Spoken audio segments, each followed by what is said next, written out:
الحمد لله وكفى والصلاة والسلام على من لا نبي بعده وعلى آله وأصحابه الذين أوفوا عهده الذين هم خلاصة العرب الأربع وخير الخلائق بعد الأنبياء. أما بعد فأعوذ بالله من الشيطان الرجيم. بسم الله الرحمن الرحيم. ولا تكتموا الشهادة ومن يكتمها فإنه آثم قلبه والله بما تعملون عليم. قال النبي صلى الله عليه وسلم من كتم شهادة إذا دعي إليها كان كمن شهد بالزور. صدق الله العظيم وصدق رسوله النبي الأمي الكريم ونحن على ذلك لمن الشاهدين والشاكرين والحمد لله رب العالمين.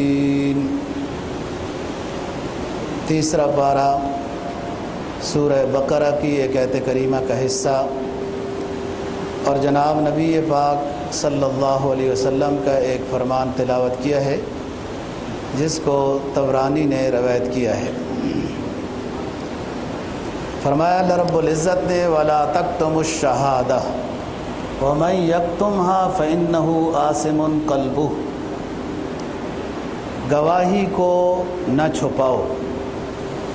جو شخص گواہی کو چھپاتا ہے وہ گناہگار ہے، اس کا دل بھی گناہگار ہے. صرف زبان ہی گناہگار نہیں کہ اس نے گواہی نہیں ادا کی یا جھوٹی گواہی کہی ہے، اس کا دل بھی گناہگار ہے. واللہ بما تعملون علیم. اللہ پاک تمہارے اعمال سے باخبر ہے. جناب نبی پاک صلی اللہ علیہ وسلم کے فرمان کا مفہوم یہ، آپ نے فرمایا من کتم شہادتاً اذا دعی الیہا. جس شخص کو گواہی کے لیے بلایا گیا اور وہ نہیں گیا، گواہی چھپائی، کان کمن شہد بالزور. یہ ایسا ہی ہے جس نے گواہی نہیں دی، گواہی چھپائی. یہ ایسا ہی ہے جیسا کہ اس نے جھوٹی گواہی دی، اور جھوٹی گواہی گناہ کبیرہ ہے. گواہی کا ایک مفہوم بڑا مشہور ہے کہ حاکم کے سامنے، قاضی کے سامنے، جج کے سامنے جب گواہی دی جائے تو اس کو گواہی کہتے ہیں.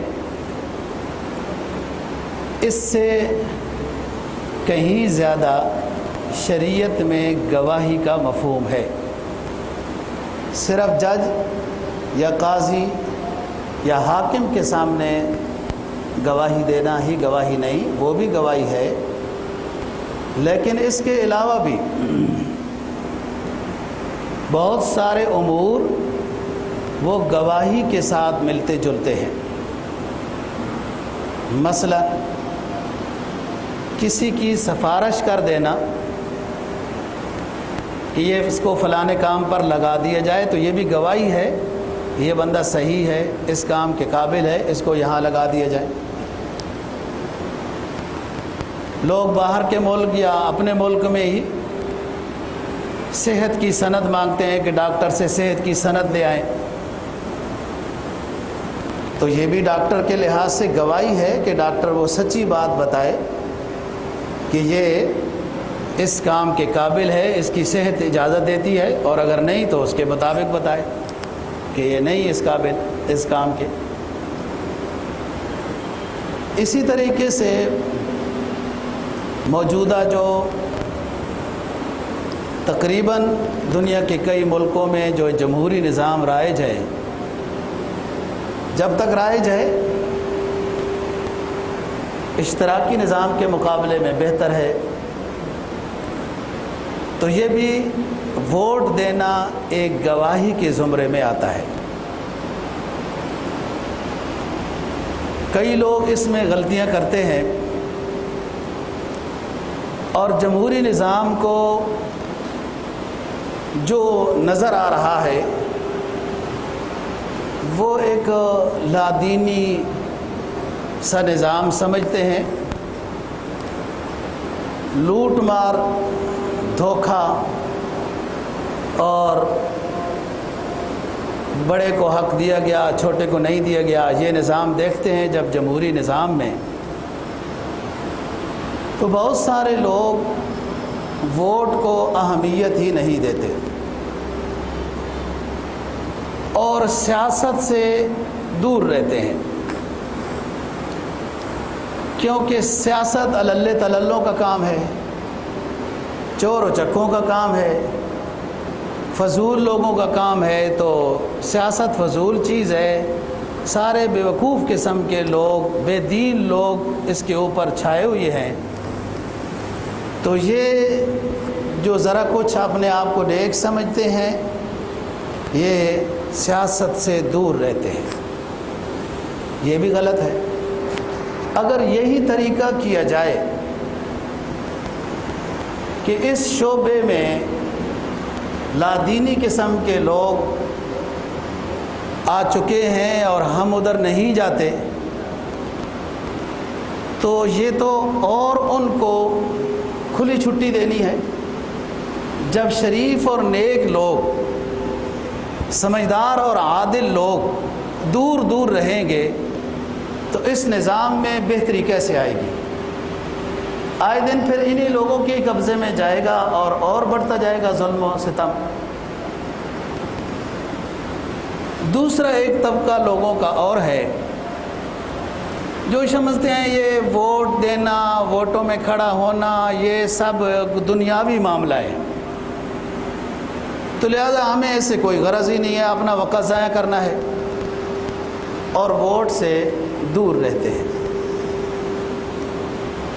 تیسرا ایک طبقہ اور ہے جو ووٹ تو دیتا ہے، پولنگ میں بھی جاتا ہے، لیکن اسے اس سے کوئی غرض نہیں ہے، کس کو ووٹ دینا ہے، کیسے دینا ہے، کو سمجھنا ہے نہیں سمجھنا ہے، بس ووٹ دے دیا ہے، جیسے بھی مور لگ گئی لگا دی ہے۔ یہی وجہ ہوتی ہے کہ ووٹ کی گنتی کے بعد بہت سارے ووٹ خراب نکلتے ہیں۔ ایک چوتھا طبقہ بھی ہے کہ ووٹ دینے کی اہمیت تو سمجھتا ہے اور یہ بھی سمجھتا ہے کہ بندہ تو یہ اچھا ہے جس کو ووٹ دیا جائے، لیکن برادری کا تقاضا یہ ہے، جماعت کا تقاضا یہ ہے، ساتھیوں اور دوستوں کا اصرار یہ ہے کہ اس بندے کو ووٹ دیا جائے، یہ بندہ اتنا اچھا نہیں اس بندے کے مقابلے میں، وہ اچھا ہے، لیکن دوستی اور برادری اور پارٹی اور اس طرح کی جو چیز ہے وہ اسے مجبور کر رہی ہے کہ اس بندے کو ووٹ دیا جائے، یہ بھی غلط ہے۔ ایک پانچواں طبقہ ہے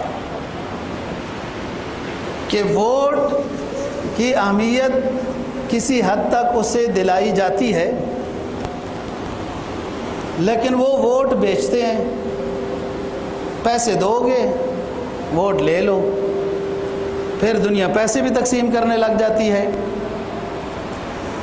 اور وہ جس کو پھر کہتے ہیں ظاہر پیسے لیے ہوئے ہیں، جس کو کہتے ہیں اسی کو ووٹ دیتے ہیں، پیسہ جو لیا ہے، تو بس وہ رشوت کا بھی گناہ ہے اور ووٹ غلط ہونے کا بھی گناہ ہوگا۔ چھٹا طبقہ ایک ایسا ہے کہ جسے پریشر دیا جاتا ہے، مجبور کیا جاتا ہے، یہاں سردار کی بات ہی ماننی ہے، بس جس کو ہم کہیں تم نے اسے ووٹ دینا ہے، ورنہ تمہارا رہنا یہاں مشکل کر دیں گے۔ اس طرح کے بھی بہت ساری جگہوں میں ہوتا ہے، اور وہ ووٹ پھر اس طرح دیتے ہیں، یہ ڈبل گناہ ہے، وہ بھی گناہ گار ہے، یہ بھی گناہ گار ہے۔ ایک ساتواں طبقہ ہے کہ جو ووٹ کی اہمیت کو سمجھتا ہے کہ ووٹ ایک اخلاقی، ملی، ملکی اور شرعی حق ہے،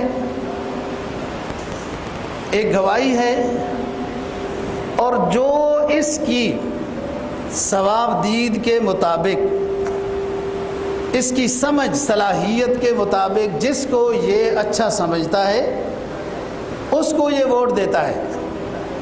نہ ایسے پارٹی کا لحاظ ہے، نہ برادری کا لحاظ ہے، نہ کسی کا پریشر ہے، نہ کوئی قومی بات ہے، بس جس کو یہ نیکی کے لحاظ سے، اخلاقی لحاظ سے، ملک کی خدمت کے لحاظ سے جس کو یہ بہتر سمجھتے ہیں اس کو ووٹ دیتے ہیں۔ یہ اصل ووٹ یہ ہے جو یہ آخری شخص نے ووٹ ادا کیا ہے۔ ایک طبقہ ووٹ کی غیر اہمیت اس طرح ظاہر کرتا ہے کہ بندہ تو ہمارا ہی ٹھیک ہے لیکن جیت وہ ہی رہا ہے تو اسی کو ہی دو، ہم تو اس کو دیں گے تو ہار ہی جائے گا، ہمارے ووٹ کا کیا فائدہ ہے، چلو ادھر ہی دو جو جیت رہا ہے۔ یہ کوئی بات نہیں ہے، یہ منشور کی پیروی نہیں ہے، یہ تو چڑھتے سورج کی پیروی ہے، ادھر دنیا جا رہی تو ہم بھی ادھر، اس طرح نہیں۔ آپ ہار اور جیت کے مکلف نہیں ہیں۔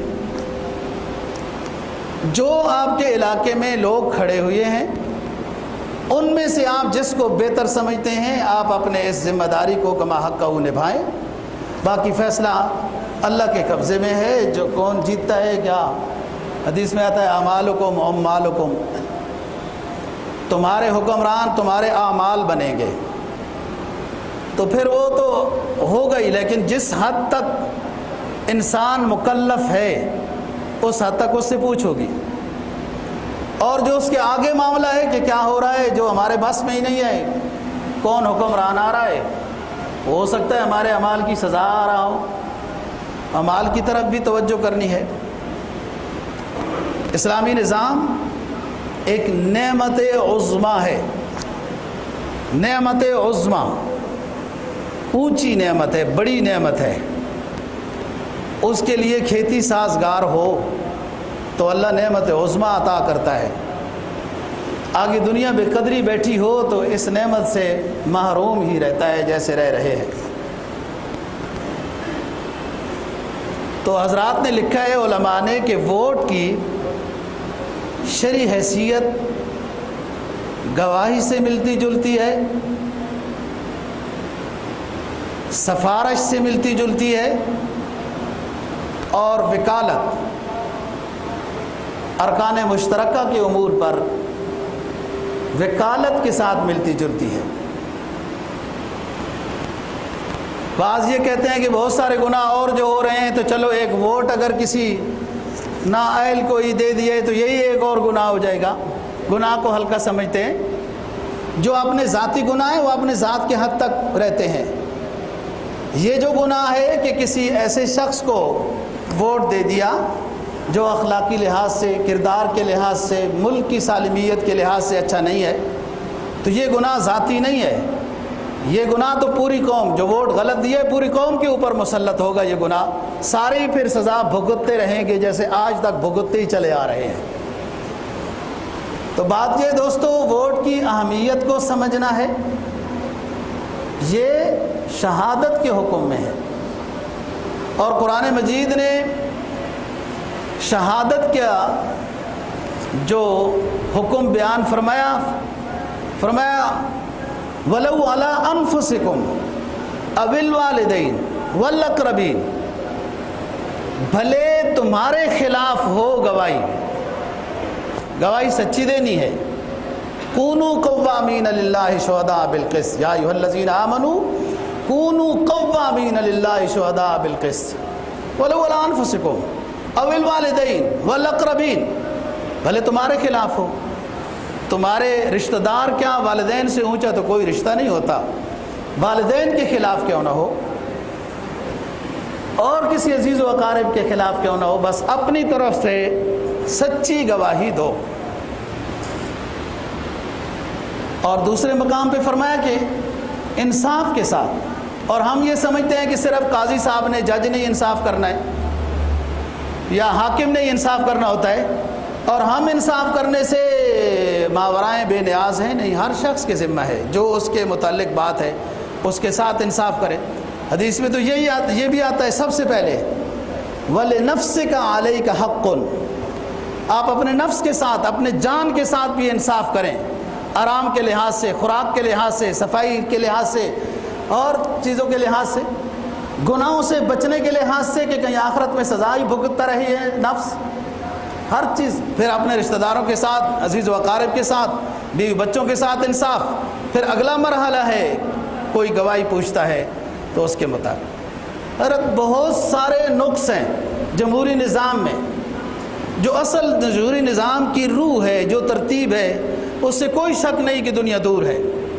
قیادت امانت دیانت والی ہو اور وہ قائد اپنے ماتحت جن لوگوں کو اپنے جماعت میں داخل کر رہا ہے اس میں ہر طرح کے ماہرین ہوں، صاحب تعلیم بھی ہوں، صاحب علم حدیث و قرآن بھی ہوں، سائنس والے بھی ہوں، جغرافیہ والے، خارجی پالیسا، اندرونی پالیسی، جتنے نظام ملک کو ضرورت ہے ان تمام کے ماہرین کو وہ قائد اپنی جماعت میں جمع کرے اور وہ سارے امانت دیانت اور وغیرہ تمام امور جو ہیں اس کے اوپر پورے اتر رہے ہوں.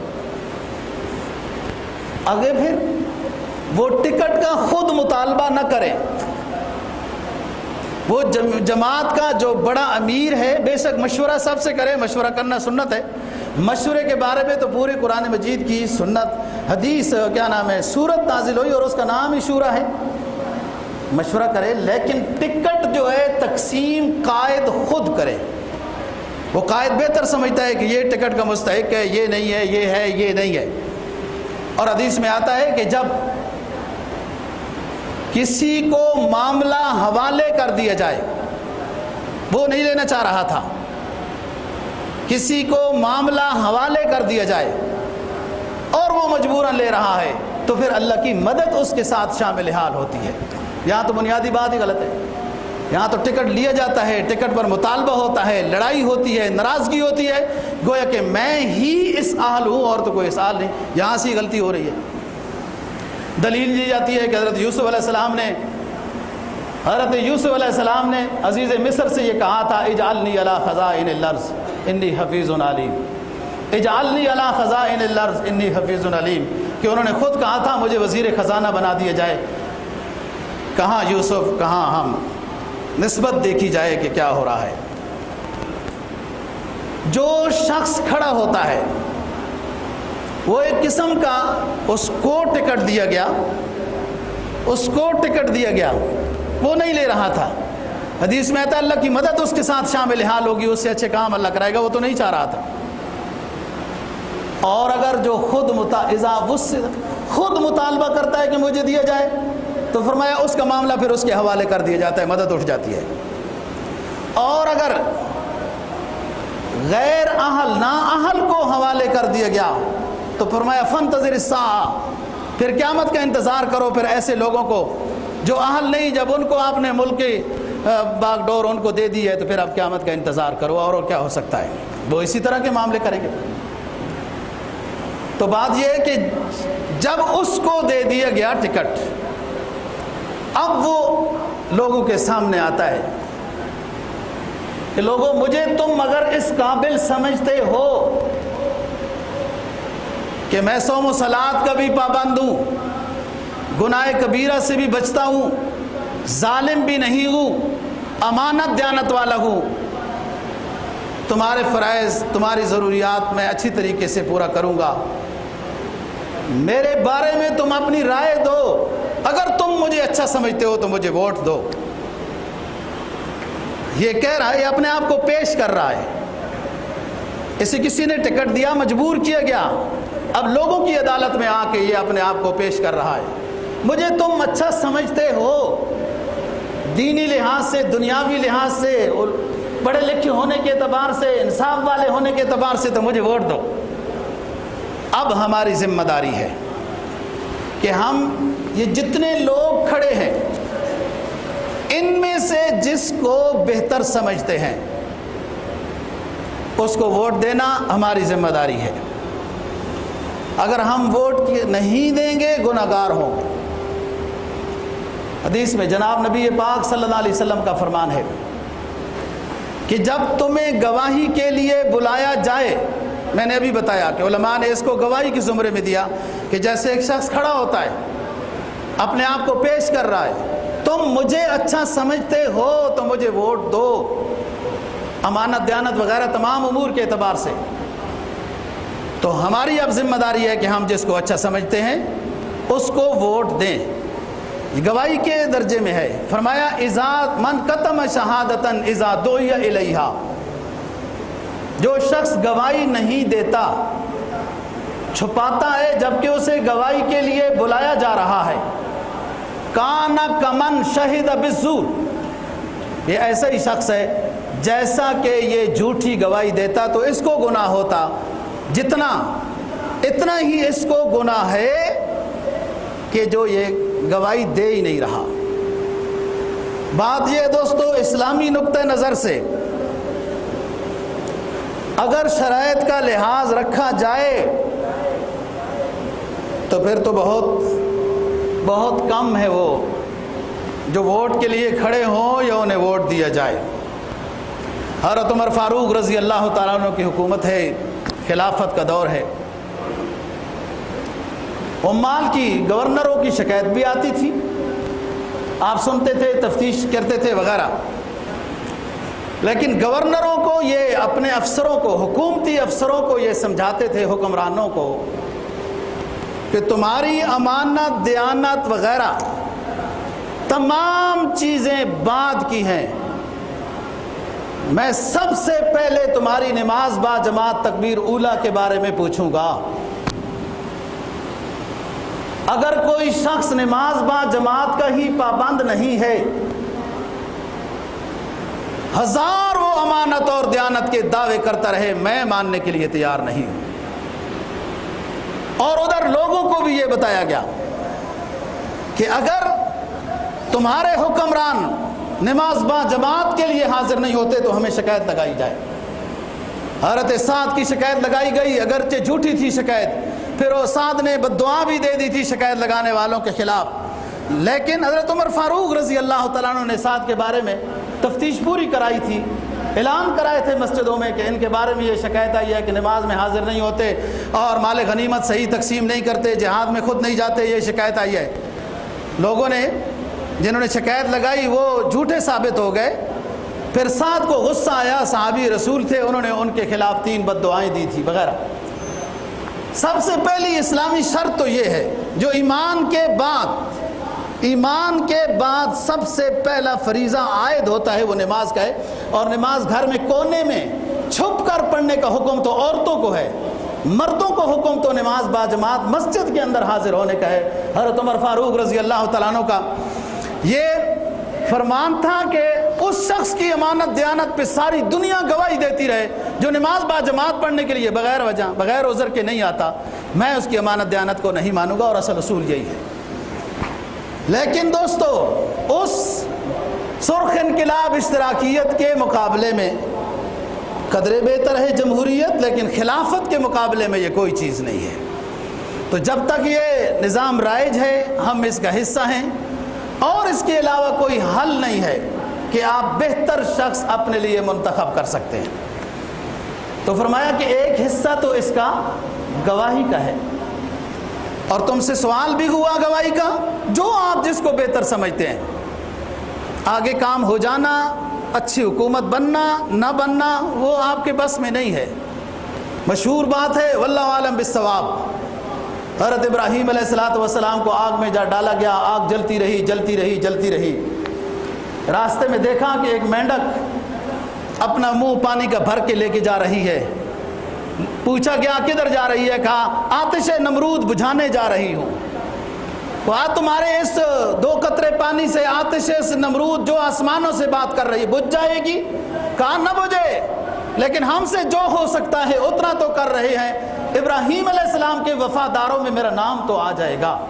جو ہم مکلف ہیں دوستو، جتنے کے ہم مکلف ہیں کہ اپنے علاقے کا جو بہترین شخص ہے، دین کے لحاظ سے دنیا کے لحاظ سے ظالم نہیں ہے، تو اس کو ووٹ دینا چاہیے۔ پہلا حصہ ووٹ کا شہادت کا درجہ ہے۔ بعض حضرات نے ووٹ کو سفارش کا درجہ دیا ہے کہ آپ لوگ ووٹ دیتے ہیں یہ سفارش کرتے ہیں کہ یہ شخص اچھا ہے، اس کے ذمہ یہ عہدہ ہونا چاہیے، حکومت بننی چاہیے، یہ وزیر ہونا چاہیے، وزیر اعظم ہونا چاہیے. ہم سفارش، جو ووٹ دے رہے ہیں ہم سفارش کرتے ہیں. ظاہر ہے سفارش کرنا بہت ثواب ہے، لیکن سفارش کی بھی شرائط ہیں. ایک شخص 10 جماعت سکول بھی نہ پڑھا ہو، نماز روزے کلمے ہی نہ آتے ہوں، ضروریات دین کا ہی نہ پتہ ہو، تو اس کو جب ووٹ دیا جائے گا، یعنی سفارش کی جائے گی کہ یہ اس اہل ہے کہ ادارے کا سربراہ بنا دیا جائے، تو پھر کیا حشر ہوگا؟ یہ سفارش کر دیتے ہیں. قرآن مجید نے بتایا نا، من یشفع شفاعتا حسنتا یکن لہ نصیب منہا ومن یشفع شفاعتا سیئتا یکن لہ کفل منہا. جو شخص اچھی سفارش کرتا ہے، وہ جس کے لیے کی وہ اب اچھے کام کر رہا ہے، اس کو بھی اس کا ثواب ملتا رہے گا. اور جس نے بری سفارش کی، اب وہ بندہ جو نااہل تھا، برائی کر رہا ہے، وہ تو گناہگار ہو گئی، لیکن اس سفارش کرنے والے کو بھی اس کا گناہ ملتا رہے گا. تیسرا درجہ ووٹ کا وکالت کا درجہ ہے کہ ہم ایک بندے کو وکیل بنا رہے ہیں کہ ہمارے امور اب آپ کے حوالے ہیں، دینی ہو، دنیاوی ہو، ملکی ہو، داخلی ہو، خارجی امور ہو، جو بھی ہوں، ہم آپ کو ان امور کا وکیل بنا رہے ہیں. اور جس کو وکیل بنایا جاتا ہے، سوچ سمجھ کے بنایا جاتا ہے. مقدمہ بھی لڑ سکتا ہے کہ نہیں لڑ سکتا، کہ کم از کم کوئی صحیح کام تو کرے. اپنے لحاظ سے دوستو جو ہم مکلف ہیں، اس کے لیے ضروری ہے کہ سوچ سمجھ کے، ایک دینی اخلاقی شرعی حق سمجھ کے ووٹ دینا چاہیے. رہی بات جمہوری نظام میں تو بہت کمزوریاں ہیں، تو وہ دوسرا راستہ خلافت کا ہے، انقلاب کا ہے. اس کے لیے تو کوئی گھر سے باہر فرض نماز پڑھنے کے لیے تیار نہیں ہے، فرض نماز با جماعت پڑھنے کے لیے تیار نہیں ہے، تو انقلاب کے لیے کون تیار ہوگا؟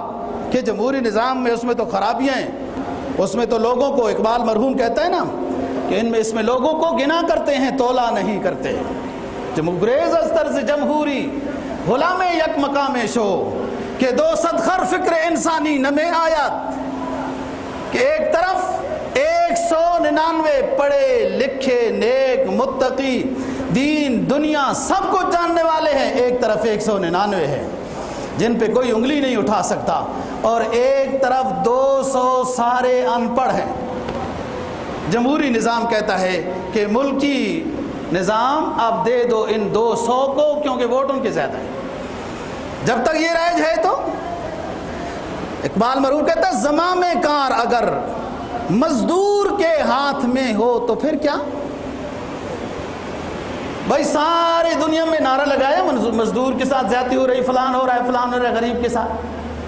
اس غریب کو ہی حکومت دے دو، مزدور کو ہی حکومت دے دو. بے شک کہ سب سے زیادہ یہ معاشرے میں پسا ہوا مظلوم طبقہ ہے، اسی کو آپ حکومت دے دیں. زمام کار اگر مزدور کے ہاتھ میں ہو تو پھر کیا؟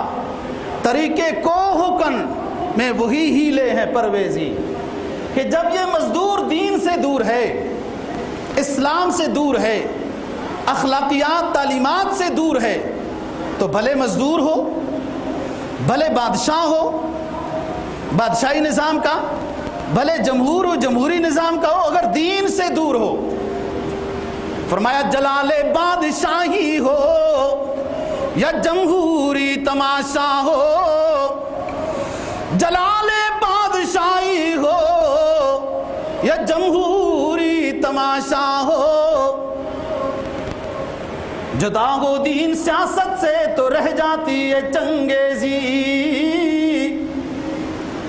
نظام حکومت اگر مزدور کو دے دو یا سرمایہ دار کو، پڑھے لکھے کو دے دو یا ان پڑھ کو، دیہاتی کو دے دو یا شہری کو،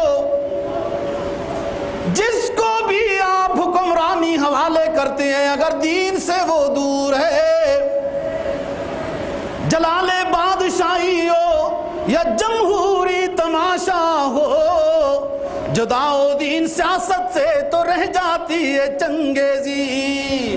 جب دین سے دور ہے تو اسے کیا خبر کہ ظلم کیا چیز ہوتی ہے، ناانصافی کیا چیز ہوتی ہے، لوٹ مار کیا چیز ہوتی ہے، اور دوسروں کے حقوق کھانے کا عذاب کتنا ہوتا ہے۔ تو بات یہ ہے دوستو کہ جب تک یہ ہے، یہ نہیں کہ اسلام اس کو 100% قبول کر رہا ہے، پر قریب ہے خیر کے، اگر اس کو خیر کے ساتھ رکھا جائے جمہوری کو تو۔ لیکن اگر دینی امور پر عمل نہ ہو اور یہ طبقاتی نظام خود یہ ارباب اقتدار کا ہے، یہ یورپی سوچ کا ہے کہ یہ جو دین سمجھنے والے ہیں ان کو دور رکھو، اور عوام کی ذہن سازی کی گئی کہ یہ مولوی سیاست کیا جانتا ہے، انہیں کیا پتہ ہے اسمبلیوں میں جانے کی بات، یہ تو بات کریں گے وہاں جا کر تو نماز کی کریں گے، روزے کی کریں گے، اور کیا کریں گے۔ یعنی یہ عوام کی نظر میں نماز روزے کی بات کوئی حقیقت نہیں رکھتی۔ یہ طبقاتی نظام خود یورپی سوچ ہے کہ ایک پڑھے لکھے مذہبی طبقے کو دور رکھا جائے۔ پہلے اس سوچ پر یوں عمل کیا گیا کہ پہلے قتل کیے گئے، خنزیر کے چربیوں میں کھالوں میں ڈالے گئے، شہید کیے گئے، مسجدیں استبل بنائی گئی، وغیرہ وغیرہ وغیرہ، کہ یہ تو الگ لوگ ہیں، یہ یوں لوگ ہیں، یہ سمجھتے ہی نہیں ہیں، یہ دیکھ کے نوس ہیں۔ آج کل کے بھی بڑے دانشور قسم کی دنیا جن کو اپنا پتہ نہیں اپنے وجود کا، وہ بھی دانشور عالم دنیا کے بنے ہوئے، کہ ان کو کیا پتہ ہے، اور پھر ان کو کیا پتہ ہے۔ جس نظام کا لب لباب صرف معاشیات ہے، خواہ وہ اشتراکیت ہو، سرمایہ داری ہو، جمہوری نظام ہو، جس نظام کا لب لباب صرف اور صرف معاشیات ہے کہ دنیا پیسے کمائے گی کیسے، کھائے گی کیسے، صرف اس نظام کا لب لباب یہ ہے، اور نظام میں اخلاقیات کیسے آئیں گی، دیگر امور کیسے درست ہوں گے، کہ انہوں نے زندگی کے تمام شعبوں کو کاٹ کر پھینک دیا، اور صرف یہ اس نظام کا لب لباب رکھا ہے کہ پیسے کماؤ گے کیسے، پیسے کھاؤ گے کیسے۔ جب پیسے کمانا اور کھانا ہی مطلب ہو تو پھر ظلم و زیادتی ہوتی ہے۔ وہ یہی سوچ آتی ہے پیسہ آئے کیسے، جیسے بھی آئے بس آنا چاہیے، زیادہ آنا چاہیے، پھر جیسے آئے گا ظلم و زیادتی سے ایسے ہی آگے خرچ بھی ہوگا۔ حدیث میں جناب نبی پاک صلی اللہ علیہ وسلم کا فرمان، جو شخص ظالم کو دیکھ رہا ہے کہ وہ ظلم کر رہا ہے، اور یہ شخص اس ظالم کے ہاتھ کو پکڑ سکتا ہے، اس کے اندر اتنی طاقت ہے، صلاحیت ہے، نہیں پکڑتا، کہتا چھوڑو جی ان کا اپنا کام، ہمارا اپنا کام ہے۔ فرمایا جس طرح عذاب ظالم کے اوپر آئے گا، اسی طریقے سے اس خاموش بیٹھنے والے پر بھی عذاب اس طرح آئے گا۔ جو جتنا کر سکتا تھا اتنا کیوں نہیں کیا، تو اب اور تو کچھ نہیں کر سکتے ہو۔ رہی بات پاکستان کی تمام قیادت مجھ سے زیادہ ان قائدین کے اخلاقیات کے بارے میں، خیر کے امور کے بارے میں، شر کے امور کے بارے میں آپ بہتر جانتے ہیں۔ تنقید سے کوئی ماورا نہیں، کوئی بچا ہوا نہیں ہو سکتا، انسان ہے دنیا میں، وہ ایک ہی انسان گزرا ہے جی، اور گزرے بہت ہیں لیکن پیش نہیں کیا۔ گزرے تو بہت ہیں، سارے انبیاء علیہ الصلوۃ والسلام معصوم ہستیاں ہیں جی، لیکن ہمارے پیغمبر خاتم الانبیاء امام الانبیاء صلی اللہ علیہ وسلم جب نبوت ملی، صفا پہاڑی کے اوپر چڑھ گئے، فرمایا لبثت فیکم عمرا، لبثت فیکم عمرا، او مکہ والو میں اپنے آپ کو تمہارے سامنے پیش کر رہا ہوں، بتاؤ تم نے مجھے کیسا پایا، صداقت میں، امانت میں، شہری زندگی میں، گھر کی زندگی میں، کاروبار میں، بازاروں میں، ہر چیز میں، او مکہ والو بتاؤ تم نے کیسے پایا۔ ایک ہے دنیا حساب و گل میں، ایک ہستی ہے جس نے اپنے آپ کو کائنات کے سامنے پیش کر دیا۔ بتاؤ مکہ والو میری اخلاقیات کے بارے میں، امانت و دیانت کے بارے میں، میری شہری اور بازاری گھر کی زندگی کے بارے میں بتاؤ، میرے اندر عیب کیا دیکھا ہے؟ مکہ والے بیک زباں ہو کر جواب دینے لگے، جربنا کا مرارا، اے آمنہ کی لال، عبداللہ کی یتیم، ہم نے آپ کو بارہا آزمایا، بارہا آزمایا، امانتیں دے کر بھی، کاروبار کرا کر بھی، اور گلیوں میں چلتے ہوئے بھی، بازاروں میں کام کرتے ہوئے بھی آپ کو بارہا آزمایا، لیکن آپ کے اندر سچائی کے علاوہ اور کچھ نہیں پایا۔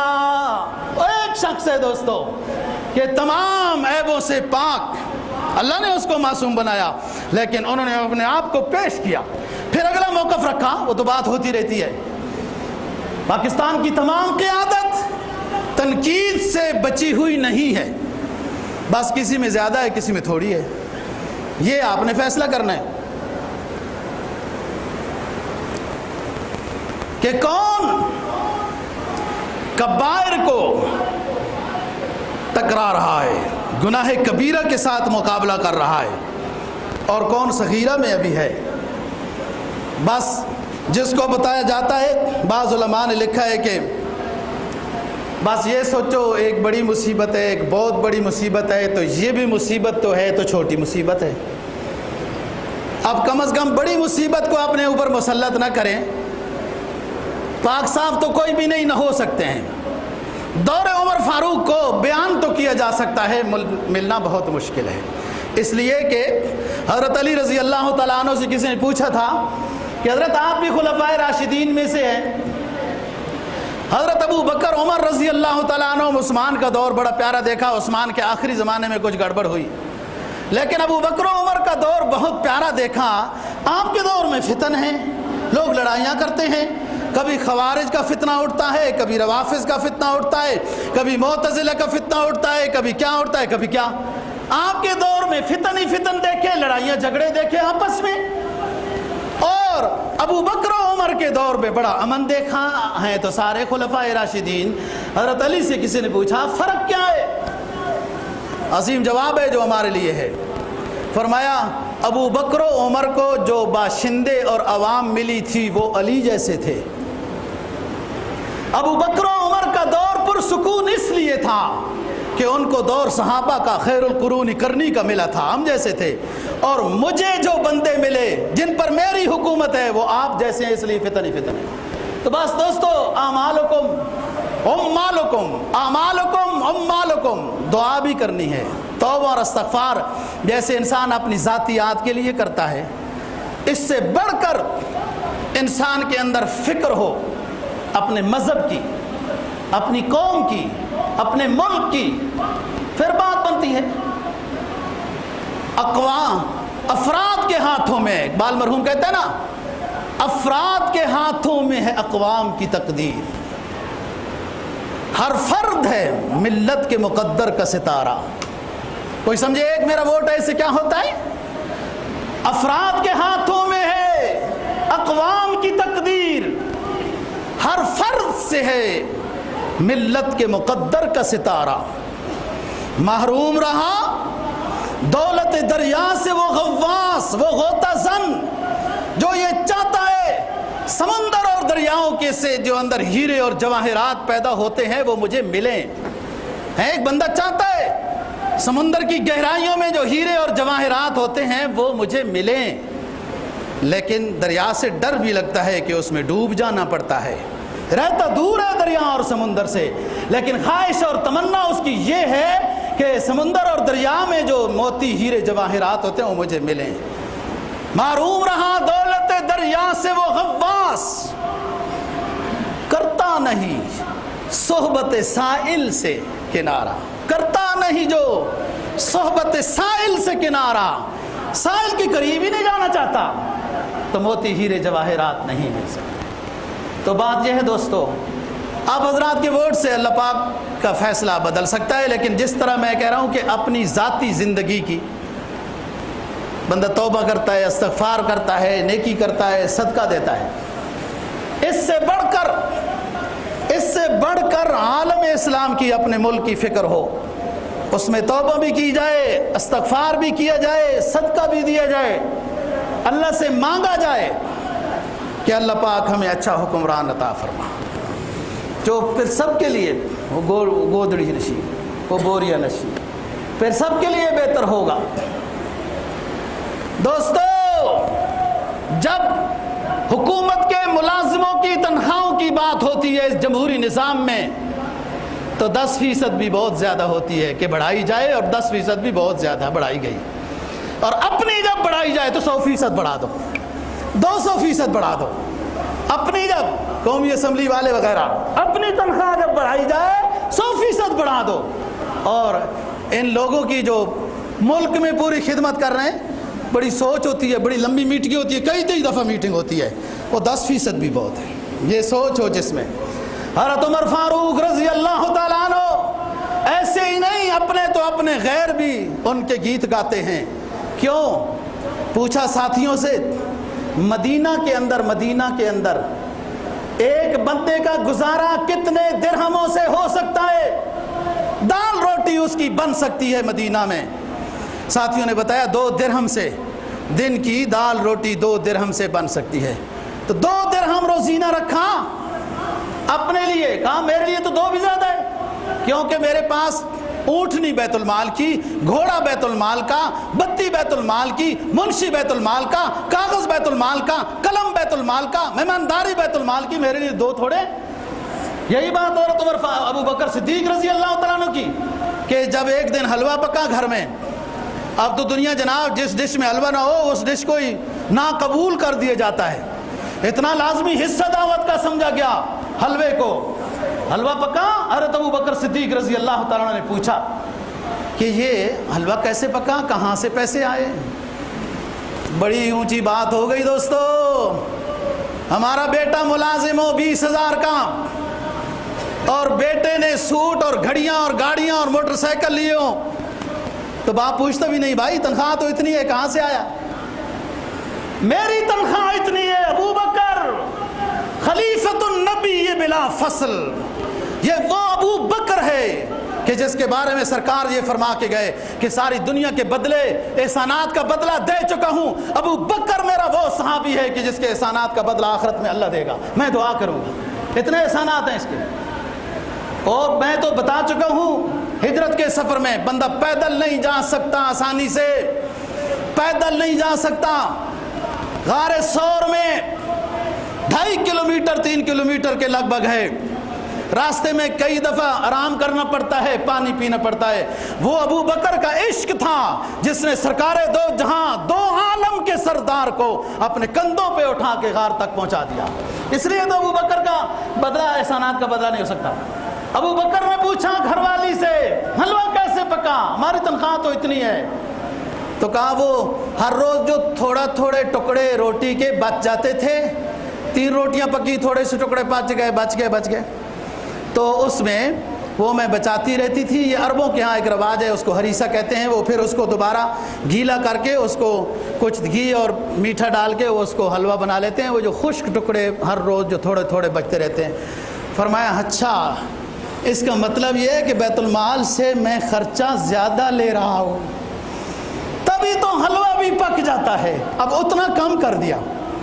یہ امانت و دیانت جب آئے گی دور کے دو واپس دوستو، تو پھر سبق پھر پر صداقت کا، عدالت کا، شجاعت کا لیا جائے گا تجھ سے کام، دنیا کی امامت کا پھر ہے یہ۔ تو بات یہ ہے دوستو، جب تک یہ ہے نظام، اس کا ہم حصہ ہیں، تو اپنے لحاظ سے یہ سوچنا ہے کہ بہتر کو آپ نے ووٹ دینا ہے۔ حدیث میں جناب نبی پاک صلی اللہ علیہ وسلم کا فرمان ہے کہ ایک شخص کے سامنے ظلم ہوتا رہا، یہ نہیں اس کو، ایک پہلے حدیث سنا چکا ہوں، یہ اس کو روک سکتا تھا، نہیں روکتا تھا، چپ کر کے رہا۔ فرمایا کہ آخرت میں جس نے ظلم نہیں روکا، روک سکتا تھا، جتنا روک سکتا تھا نہیں روکا، آخرت میں اللہ تعالیٰ اس کو رسوا بنا کر اٹھائے گا کہ تم نے ظلم کیوں نہیں روکا۔ تو جتنا انسان کر سکتا ہے اتنے کا وہ مکلف ہے۔ ایک حدیث میں جناب نبی پاک صلی اللہ علیہ وسلم کا فرمان ہے، لوگوں میں تمہیں بتاؤں بہترین گواہی کیا ہے، کہ تمہیں اگر سچی بات پتہ ہے تو بغیر مطالبہ کیے کہ لوگ آپ کو کہیں کہ مجھے میرے لیے گواہی دو، ان کے مطالبے کے بغیر ہی تم گواہی دے دو۔ بہرحال یہ معاملہ دوستو یہ بڑا اہم معاملہ ہے، بہت اہم معاملہ ہے۔ اس کو بالکل ایسا نہیں سمجھنا چاہیے کہ ٹھیک ہے ووٹ ہوتے رہتے ہیں آتے رہتے ہیں، یہ تو نظام ایسا ہی ہے۔ 2 رکعت نفل پڑھیں، اللہ سے خیر مانگیں، اللہ جو بہتر بندہ ہے میرے حلقے میں میرے دل کے اندر اس کی طرف ہی میلان پیدا کر دے، اور اللہ کا نام لے کے ووٹ دینا چاہیے۔ باقی فیصلہ اللہ کے حوالے ہے۔ اللہ تعالی ہمیں دین کی سمجھ اور عمل کی توفیق نصیب فرمائے۔ وآخر دعوانا